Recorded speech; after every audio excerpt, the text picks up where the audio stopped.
تو میں نے عرض کیا تھا کہ ابو سفیان باوجود اتنے بڑے لشکر کو ساتھ لانے کے، لیکن صحابہ کو جب سامنے صفیں باندھی ہوئی دیکھیں تو روب پڑ گئی۔ ایک ابو دجانہ پھر سرخ پٹی باندھے لہرا رہا تھا، اپنا جسم اکڑ سے چلا رہا تھا، اور پھر آگے حمزہ کھڑا تھا، علی کھڑا تھا، اور پھر پیچھے جو لشکر کی آپ نے ترتیب بنا دی تھی، پیچھے خیمے اوپر لگوا دیے تھے، جبل رماد کو کنٹرول کر لیا تھا، تو ویسے ہی ہمت ہار گیا۔ اور کچھ صحابہ کی بہادری بھی، ان کو تو ابھار رہی تھی پیچھے عورتیں کہ جنگ کے لڑو، ان کو ابھار رہا تھا ایمان۔ عورتوں اور ایمان کا تو مقابلہ کوئی نہیں۔ عورتیں پیچھے اشعار کہہ رہی تھیں،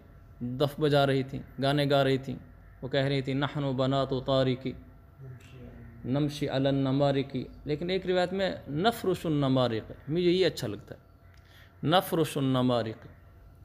کہ ہم ستاروں کی بیٹیاں ہیں، یعنی اونچی شان والی ہیں، اور نفرش النمارق کہ ہم تمہارے لیے قالین اور گدے بچھا دیں گے،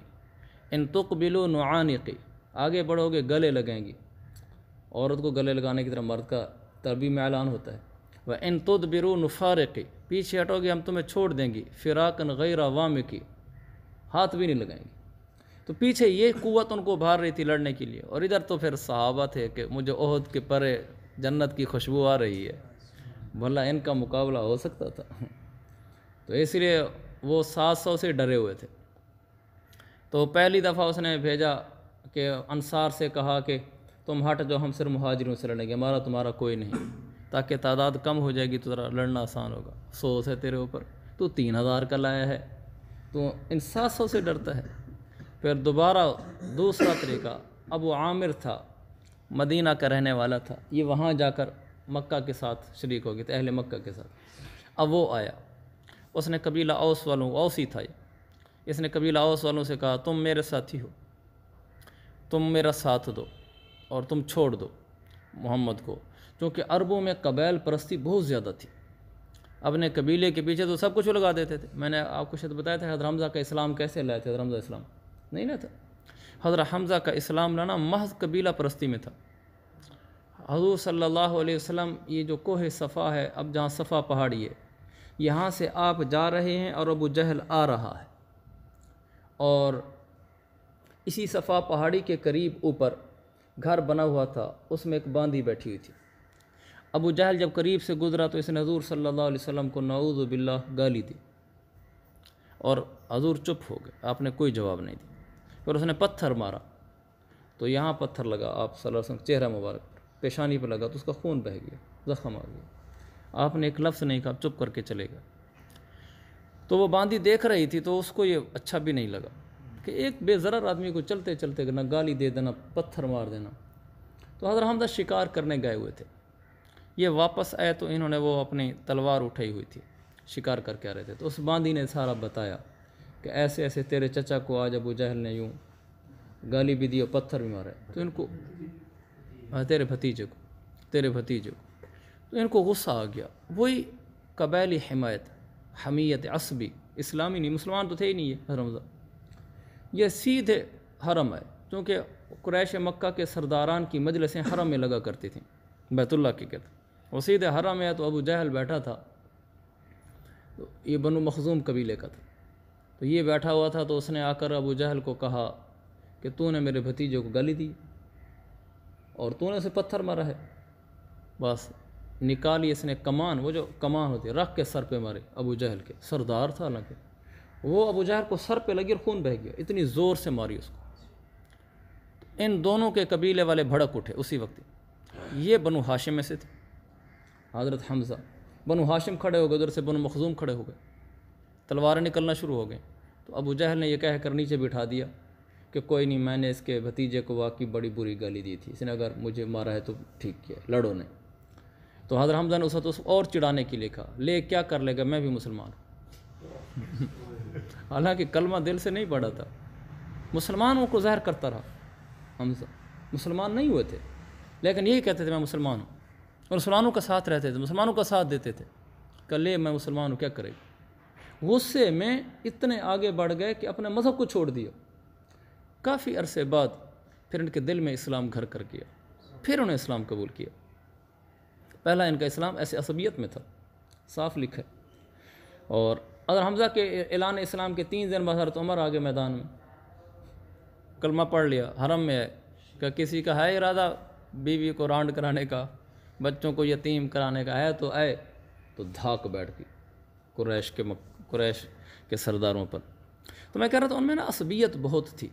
کہ وہ عصبیت کے لیے دین بھی چھوڑ دیتے تھے، لیکن وہ تو جھوٹا دین چھوڑتے تھے نا۔ تو وہ ابو عامر اسی واہم گمان میں تھا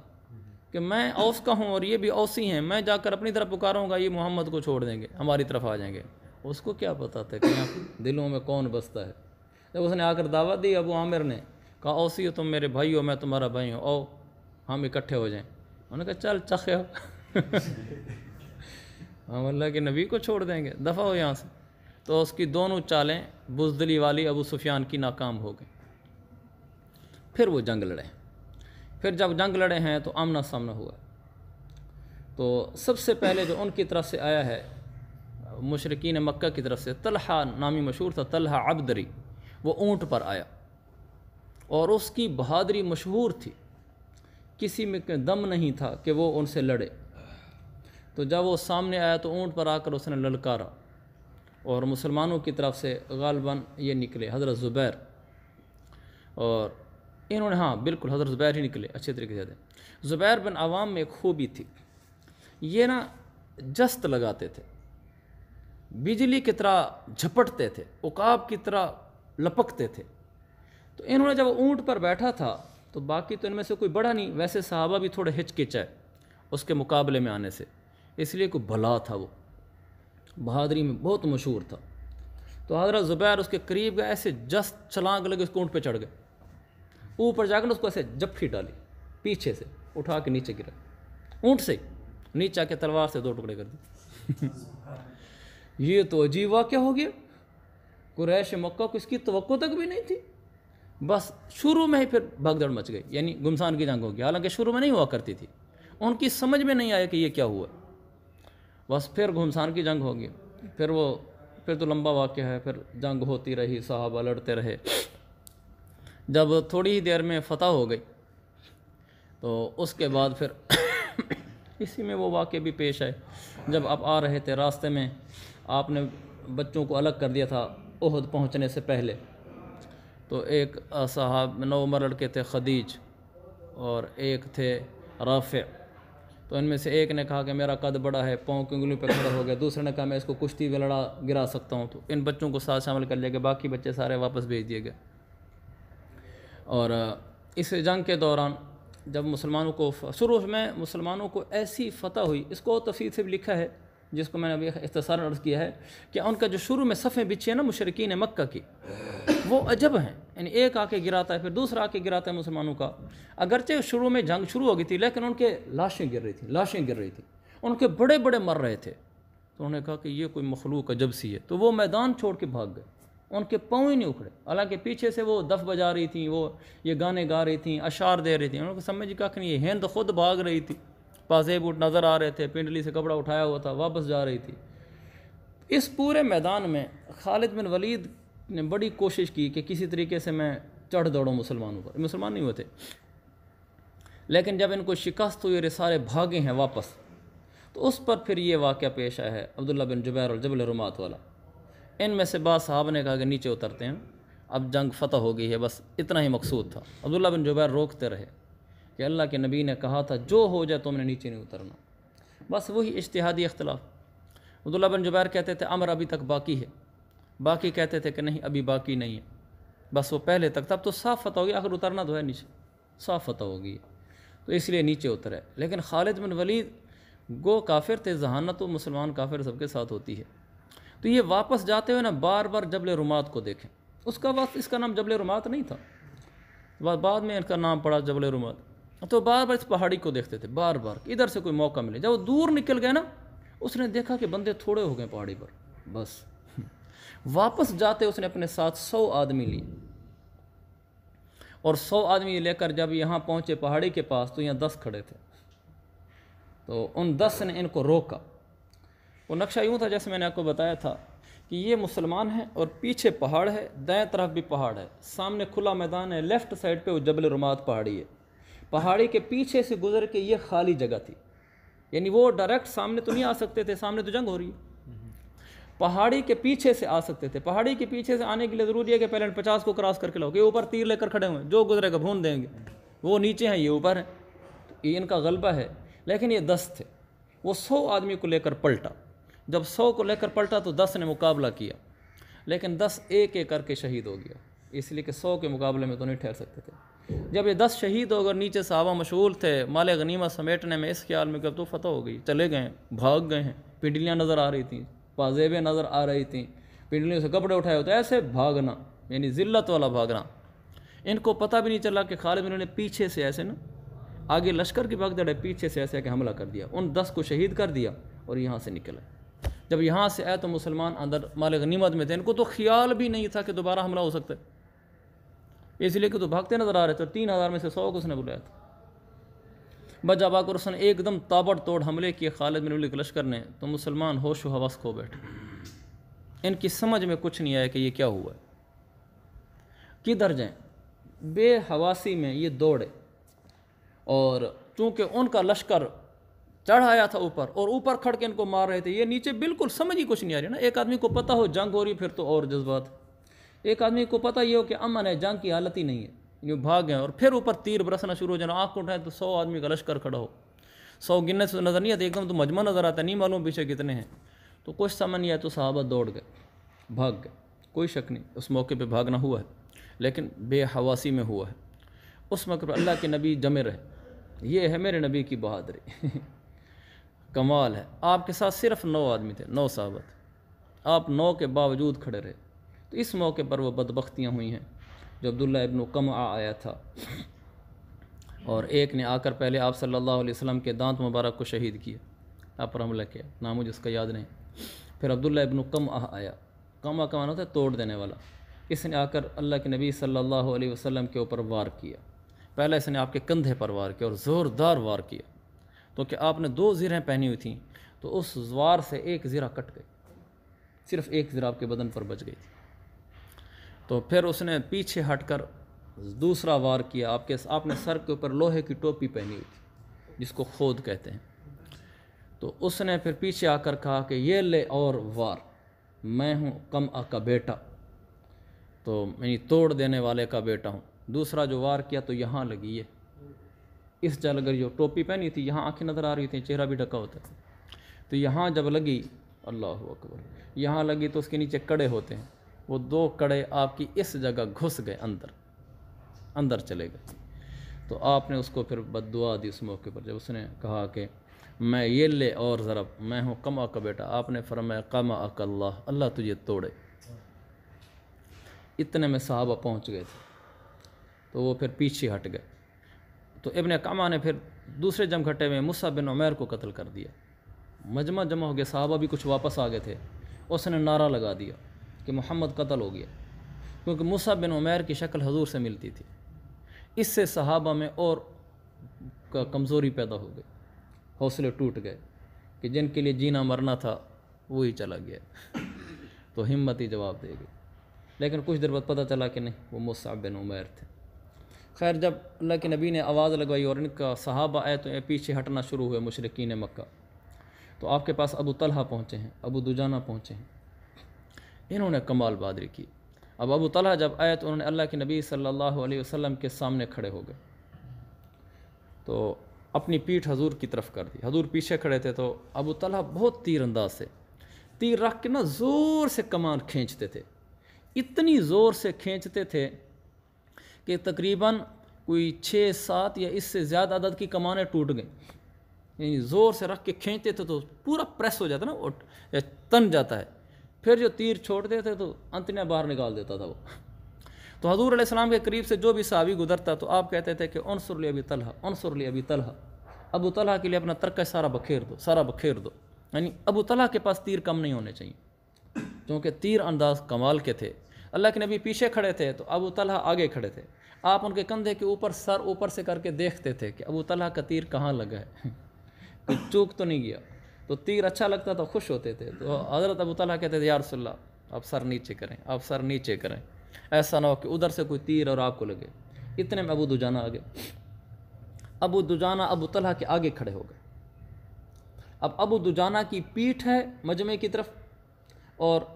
سینہ ہے حضور کی طرف، اور حضرت ابو طلحہ کا سینہ حضور کے سینے سے آگے ہے، یعنی پیٹھ ہے۔ تو ادھر سے جو تیر آتا تھا تو وہ ابو دجانہ کی پیٹھ پہ لگتا تھا، اس سے یہ ہوتا تھا کہ حضور علیہ السلام تک تیر نہیں پہنچتا تھا، اس لیے کہ اس کو کراس کرے گا تو آگے ابو طلحہ کا سینہ ہے، ابو طلحہ کا سینہ کراس ہوگا تو حضور کو لگے گا، اس لیے انہوں نے اپنی پیٹھ سے حفاظت کی اور حضرت ابو طلحہ نے اپنے سینے سے حفاظت کی۔ تو اتنے میں صحابہ بھی سارے جمع ہو گئے، تو اللہ کے نبی اس ٹائم بہت خوش ہوئے، ابو طلحہ کے لیے کہا کہ قد وجبت لہ الجنہ، اس کے لیے جنت واجب ہو گئی ہے۔ تو اسی دوران جب صحابہ اکٹھے ہوئے تو سب سے پہلے ابو بکر صدیق پہنچے واپسی پر، ہر چیز میں اول ہے ابو بکر، آغاز والا، ابتدا والا، پہل والا، وہ پہلا مددگار، پہلا صحابی، نبی نے جسے ہر قدم پر دعا دی، وہ مشہور نعت ہے، طاہر القادری پڑھتا ہے وہ نا، اچھا وہ اس کی زیادہ مشہور ہے طاہر قادری کی، طاہر قادری حافظ طاہر قادری،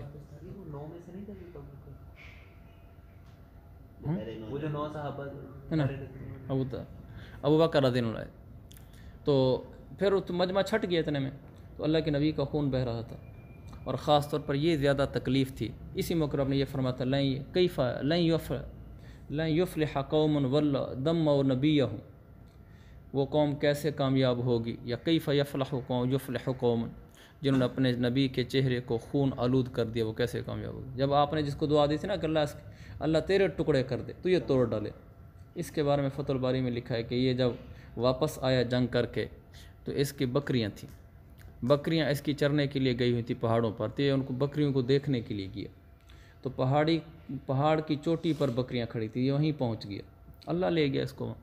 پہاڑ کی چوٹی پر گیا تو وہاں ایک پہاڑی بکرا آیا، اس کے بڑے بڑے سینگ تھے، اس نے آ کے اس کو سینگ مارا تو یہ نیچے گر گیا، پھر اس نے ہر سینگ سے اس کے ٹکڑے کیے، یعنی زور سے سینگ مارتا تھا تو جسم پھٹ جاتا تھا، پھر سینگ مارتا تھا پھر جسم پھٹ جاتا تھا، اس نے سینگ مار کے جسم کے ٹکڑے کر دیے، ایسے ہوا جیسے میرے نبی نے کہا تھا کہ اللہ تیرے ٹکڑے ٹکڑے کرے تو یہ توڑ ڈالے۔ تو پھر میں عرض کر رہا تھا کہ جب صحابہ قریب آئے، ابو بکر صدیق نے آپ کا یہ خود کھینچنے لگے، کڑیاں یعنی دو ایسے اندر گھس گئی نا، تو اس کو دانت سے کھینچنا تھا، کیونکہ وہ ہاتھ سے تو کھینچ نہیں رہی تھی، اور اس زمانے میں پلاس وغیرہ یہ کوئی ایسے جدید آلات تو تھے نہیں، دانت سے پکڑ کے کھینچنا تھا۔ تو ابو بکر صدیق کھینچنے لگے تو عبدالرحمن بن عوف نے کہا صدیق احسان لگاؤ ہمارے اوپر ایک اور، یہ مجھے کھینچنے تھا، اور صدیق پیچھے ہٹ گئے، تو انہوں نے زور سے دانت رکھ کر کھینچا تو وہ خود نکل آئی، لیکن دانت غالباً ٹوٹ گیا، تو پھر دوسرا کھینچنے لگے، پھر ابو بکر صدیق آگے پڑے، تو پھر عبدالرحمن بن عوف نے کہا صدیق ایک اور منت لگاؤ، یہ بھی مجھے کھینچنے تھا،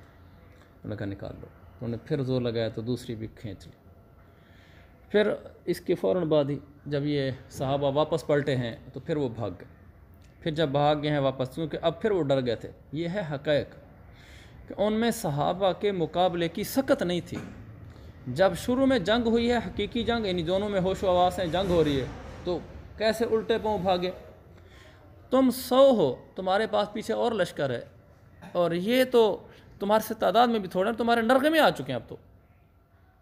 اب تو تمہیں چاہیے تم ان کو ختم کر دو، لیکن جب صحابہ واپس پلٹے ہیں پھر ان کو نانیاں یاد آئی ہیں، پھر یہ واپس بھاگے ہیں، لیکن ایک دفعہ مسلمانوں کا نقصان تو کر چکے تھے، اس لیے کہ کئی صحابہ شہید ہو گئے تھے، لاشیں پڑی ہوئی تھیں، 70 کے قریب صحابہ شہید ہوئے، جن میں سے 65 انصاری تھے، حق ادا کیا، انصار کی لاشیں پڑی تھیں، گویا کہ وہ کہہ رہے تھے تجھ بن نہ جینے کو جو کہتے تھے ہم، سو اس عہد کو ہم وفا کر چلے۔ یہ شعر مجھے بڑا اچھا لگا، یہ اس موقع پر فٹ آتا ہے، جو تجھ بن نہ جینا، یہ جو تجھ بن نہ جینے کو کہتے تھے ہم، سو اس عہد کو ہم وفا کر چلے، کہ ہم کہتے تھے یا رسول اللہ آپ کے بغیر نہیں جئیں گے، تو انہوں نے کر کے دکھلایا۔ اس میں سعد بن ربیع کا واقعہ بھی آتا ہے، کوئی نیچے گرے ہوئے تھے تو کوئی ان کے پاس پہنچا، تو انہوں نے کہا حضور کا کیا حال ہے؟ تو انہوں نے کہا ٹھیک ہے، کہا اگر تمہارے آنکھ جھپکنے کے دوران حضور کو کچھ ہو گیا تو قیامت دن کیا جواب دو گے؟ حضور کو کچھ نہ ہونے پائے، خود جان دے کے جا رہے ہیں انصاری، حضور کو پناہ دی تھی کہ آپ ہمارے پاس آ جائیں، اور وہ کیا ان کو پناہ دی کہ خود اپنی جان کا نذرانہ پیش کرنا پڑ گیا، لیکن اس پر وہ خوش ہیں اور کہہ رہے ہیں کہ دیکھو تمہاری جھپکتی آنکھ کے دوران آقا کو کچھ نہیں ہونا چاہیے۔ پھر گویا کہ شعروں نے پڑھا جو تجھ بن نہ جینے کو کہتے تھے ہم، سو اس عہد کو ہم وفا کر چلے۔ اور جب صحابہ پھر پلٹے ہیں تو پھر ان کی دوڑیں لگ گئیں، پھر نہیں وہ صحابہ سے لڑ سکے، پھر واپس گئے ہیں۔ لیکن باہر مسلمانوں کا اچھا خاصا نقصان ہو چکا تھا، تو اس لیے وہ اس کو ایک لحاظ سے فتح سمجھ رہے تھے، گو یہ فتح تھی نہیں۔ فتح یہ ہوتی ہے کہ میدان مار کے وہاں میدان میں ٹھہرنا، پھر 3 دن تک وہاں ٹھہرے رہنا، یہ فتح کا اعلان ہوتا تھا۔ ابھی دم میں دم ہے تو اب جب واپس جانے لگے تو اب وہ واقعہ ہے جو بخاری شریف نے پڑھا تھا کہ اب وہ سفیان جا کر پہاڑی پر چڑھا ہے، پھر اس نے کہا اعلو یا حبل، کہ حبل آج تو بلند ہو گیا، آج تیرا نام بلند ہے کہ ہم مسلمانوں کو قتل کر کے آ رہے ہیں۔ تو پھر اس نے پوچھا کہ اینہ محمد، پھر اس نے پوچھا اینہ ابن ابی قحافہ، اینہ عمر بن الخطاب۔ اس پر تو عمر بولے ہیں کہ ہم زندہ ہیں تیرے لیے ابھی۔ تو پھر اس نے کہا کہ اعلو یا حبل، تو انہوں نے کہا اللہ اعلی و اجل۔ پھر اس نے کہا لنا العزى ولا عزى لکم، انہوں نے کہا اللہ مولانا ولا مولا لکم۔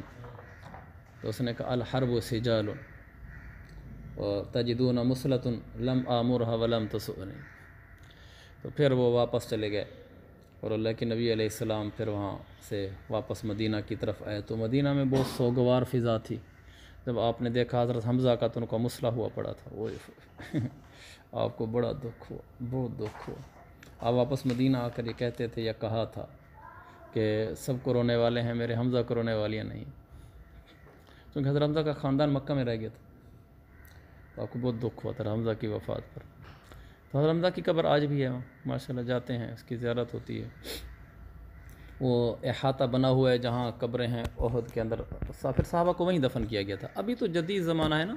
تو ہمیں ایسے لگتا ہے کہ احد اور یہ قریب قریب ہیں، یعنی ہم تھوڑی دیر میں احد پہنچ جاتے ہیں، جیسے مجنبی سے نکل ٹیکسی والے کھڑے ہوتے ہیں، وہ 4-5 منٹ میں پہنچا دیتے ہیں، کیونکہ 5 کلومیٹر سارا ہے، وہ 3 میل ہے، کوئی 5.5 کلومیٹر بنتا ہے۔ جی روڈ بہت اچھے بن گئے ہیں، لیکن اس وقت تو یہ 5 کلومیٹر دور تھا، تو 5 کلومیٹر کے لیے سفر کرنا پڑتا تھا، 5-6 کلومیٹر بن جائے گا۔ تو پھر صحابہ نے 5-6 کلومیٹر کی لاشیں مبارکوں کو لے جانا یہ بھی مشکل تھا، پھر ان کو وہیں دفن کر دیا تھا۔ جب مدینہ میں واپس پہنچے ہیں تو بڑی عجیب سوگوار فضا تھی، فلاں کا شہید ہو گیا۔ پھر وہ اس میں عورت کا تذکرہ آتا ہے کہ ایک عورت ہے اور اس نے پوچھا حضور کہاں ہے، تو انہوں نے کہا آپ کا شوہر فوت ہو گیا، آپ کا بیٹا فوت ہو گیا، بھائی فوت ہو گیا ہے۔ انہوں نے کہا حضور کہاں ہے؟ حضور کو کہا ٹھیک ہے، کہنا مجھے دکھلاؤ۔ پھر انہوں نے دکھلایا، کہا آپ سلامت ہیں تو سب سلامت ہیں، آپ سلامت ہیں تو سب سلامت ہیں، آپ کی خیر و ہماری خیر ہے۔ صحیح عاشق رسول تھے صحابہ بھی۔ پھر اس جنگ کے بارے میں کیا کہا؟ میں کہہ رہا تھا 65 انصاری تھے، جو 5 تھے وہ مہاجری، 4 مہاجری تھے، ایک یہودی تھا جن کے ساتھ گیا ہوا تھا۔ بظاہر حلیف ہوگا اس لیے گیا ہوگا ساتھ، لیکن لکھا یہی ہے کہ 4 مہاجری تھے اور ایک وہ تھا۔ احد کی جنگ کا کیا فائدہ ہوا؟ اس سے کیا حالانکہ اللہ تعالیٰ چاہتا تو فتح دلا دیتا۔ حضور علیہ السلام کو تقریباً ہر جگہ میں جنگ میں فتح ہوئی ہے۔ حنین میں شروع میں تھوڑی سی پسپائی ہوئی تھی، لیکن بعد میں پھر ڈٹا کے فتح ہوئی ہے، مال غنیمت سمیٹا سب کچھ ہوا۔ لیکن احد میں تو شکست کی شکل بن ہی گئی تھی کہ آخر میں وہ قتل کر کے ہی گئے ہیں۔ تو اس میں شروع میں اللہ نے احد کرا دی، اس لیے کہ ابھی 8 سال باقی تھے، ابھی دین کے بڑے بڑے کام لینے تھے، اور یہ نکھارنا ضروری تھا کہ کون دودھ ہے کون پانی ہے، کون گند ہے کون حق ہے۔ تو منافقین اس میں کھل کر سامنے آ گئے تھے، وہ 300 واپس آ گئے، چونکہ نظر آ رہا تھا کہ 1000 کا ٹکرانا 3000 سے ذرا مشکل ہے، اور وہ تو باقاعدہ تیار ہو کر آئے ہوتے دنیا۔ میں نے پہلے بھی کہا تھا جنگیں تو اسباب کی بنیاد پہ ہوتی،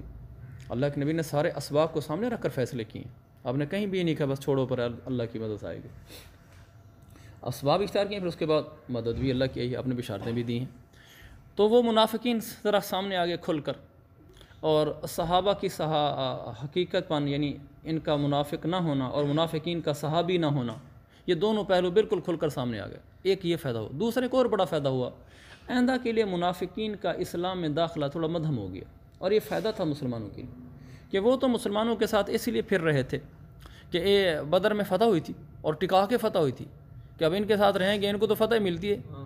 چاہے ان کے 313 اور ان کے 1000 ہو، پھر بھی یہ جیت جاتے ہیں، مال غنیمت آئے گا،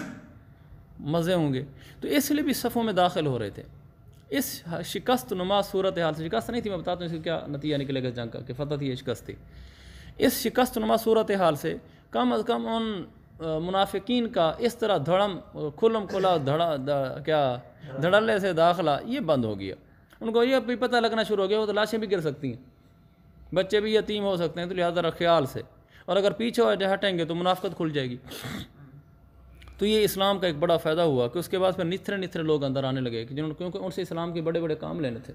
اور آگے پھر بہت سارے کام، کیونکہ سارے دین کی جو تکمیل ہوئی ہے اس کا بہت بڑا حصہ تو مدنی زندگی ہے، کیونکہ مکی زندگی میں تو چھپ کر رہے، کھول کر رہ نہیں سکے، مدنی زندگی میں آ کر کھول کر رہے ہیں، اور اسلامی ریاست کا قیام وجود میں آیا ہے۔ تو یہ ایک بڑا فائدہ ہو گیا، اور یہ بھی فائدہ ہو گیا کہ اللہ کے نبی کے لیے جان دینے میں اپنی سعادت سمجھنی تھی، حتیٰ کہ انصار نے جانے تھی، انصار زیادہ شہید ہوئے ہیں، لیکن پچھلے انصار میں فرق نہیں آیا جو پیچھے تھے۔ اس جنگ کو کیا کہا جائے گا، کس کی فتح ہے؟ اس کے بارے میں تحقیقی قول یہ ہے کہ یہ غیر فیصلہ کن جنگ تھی، غیر فیصلہ کن جنگ تھی۔ اس میں کسی جانب فیصلہ نہیں ڈالا جا سکتا کہ مسلمانوں کو فتح ہوئی جو شروع میں انہوں نے ان کے چکے چھڑا دیے، یا ان کو فتح ہو کہ آخر میں تو انہوں نے قتل کیا، کہ اس لیے کہ فتح اس طرح نہیں ہوتی کہ بندے کچھ مارو، جب ان کے بندے اکٹھے ہو جائیں تو بھاگ جاؤ، لیکن بندے تو بہر انہوں نے مسلمانوں کے قتل کیے۔ تو اس لیے یہ جنگ وہ تھی جس کا کوئی فیصلہ نہیں ہوا۔ ہاں، بدر کی جنگ فیصلے والی تھی، احزاب کی جنگ فیصلے والی تھی، باقی سب جنگیں فیصلے والی تھیں، لیکن یہ غیر فیصلہ کن جنگ تھی۔ یہ غیر فیصلہ کن جنگ تھی، اس کی تقویت اس تحقیقی بات کی اس سے بھی ہوتی ہے کہ ابو سفیان جب واپس چلا گیا تو اس کو دکھ ہوا کہ ہم جنگ جیت کر نہیں آئے، اس لیے کہ ہم بھاگ گئے ہیں، جیتے تو وہاں ٹھہرتے، اس نے پھر فیصلہ کیا واپس چلتے ہیں، فیصلہ کن جنگ کر کہتے ہیں، جیت کر آتے ہیں۔ جب اس کا یہ ارادہ، اللہ کے نبی نے ادھر سے جاسوس بھیج دیے تھے کہ پتہ کر کے لاؤ کہ ان کے لشکر کا آگے کیا پروگرام ہے، واپس آنے کا ہے، آگے جانے کا، اس کے لحاظ سے ہم تیاری کریں۔ تو آپ کو پتہ چلا کہ وہ لشکر واپسی کا ارادہ رکھتا ہے، سی آئی ڈی بھی حضور کی بڑی مضبوط تھی تو واپسی کا ارادہ رکھتا ہے، تو پھر جبریل بھی آ گئے، پھر آپ نے فرمایا وہی چلیں جنہوں نے ہمارے ساتھ پہلے جنگ کی ہے۔ تو پھر صحابہ پھر گئے، یہ پھر چل پڑے، یہ تو سر پہ پھر سرخ پٹیاں باندھے وہ لوگ تھے، تو انہوں نے دیکھا کہ یہ تو کوئی عجیب مخلوق ہے، ابھی ان کے بندے ہم نے مار کر آئے ہیں، ابھی ان کو شکست ہوئی ہے، اور یہ پھر ہماری طرف دوڑے آ رہے ہیں، یہ کوئی نئی مخلوق ہے۔ تو جب اس کو پتہ چلا ابو سفیان کو یہ پھر ہمارے پیچھے ہیں، اس نے کہا کہ بس عزت اسی میں، واپس نکلو۔ تو پھر اس نے کہا کہ واپس چلتے ہیں، تو ان کو پتہ چلا کہ وہ نہیں لڑ رہے، تو پھر حضور واپس آ گئے۔ قربان جو صاحب آپ، کفار کتنے قتل ہوئے اس میں روایت مختلف ہیں۔ ایک روایت یہ کہ 22 آدمی قتل ہوئے، لیکن راجح روایت یہی ہے 37 آدمی قتل ہوئے۔ تو آپ اس کو یاد رکھنے کے لیے ذہن میں رکھ لیں کہ آدھے ہوئے، 70 ہمارے تھے، 37 ان کے تھے، آدھا 35 بنتا ہے، 70 ہمارے تھے، 35 یعنی 37 ان کے تھے۔